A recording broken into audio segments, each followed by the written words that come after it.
సనాతన ధర్మమా, ఓ హైందవత్వమా, ఈ పవిత్ర కర్మ భూమిలో ఎన్నడమ్మా నీకు నిజమైన స్వాతంత్ర్యం లభించేది.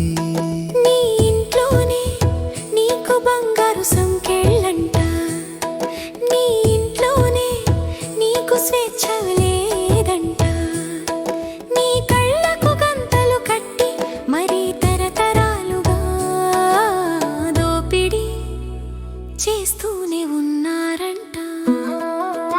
ఓ సనాతన ధర్మమా, ఓ హైందవత్వమా, ఈ పవిత్ర కర్మ భూమిలో ఎన్నడమ్మా నీకు నిజమైన స్వాతంత్ర్యం లభించేది.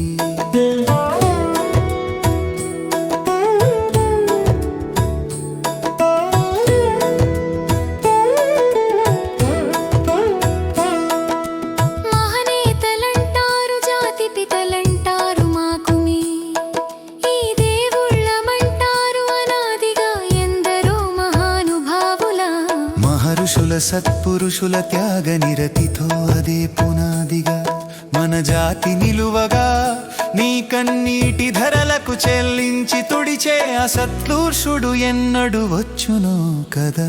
కదా కదా. ఓ సనాతన ధర్మమా, ఓ హైందవత్వమా, ఈ పవిత్ర కర్మ భూమిలో ఎన్నడమ్మా నీకు నిజమైన స్వాతంత్ర్యం లభించేది.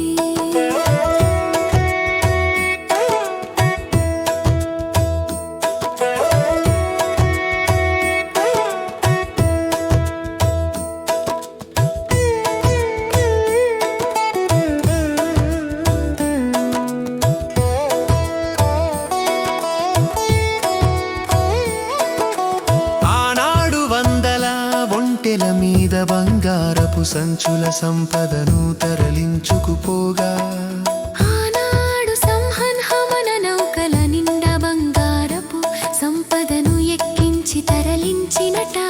అన్నాటి నుండి ముసల్మానులు, డచ్చువారు, ఆంగ్లేయులు, పోర్చుగీసువారు, ఇలా ఎందరో అలా వచ్చి ఇలా దోచుకుని పోయేనట. ప్రపంచ ప్రఖ్యాతిగాంచిన ఎన్నో విశ్వవిద్యాలయాలను ధ్వంసం చేసేనట.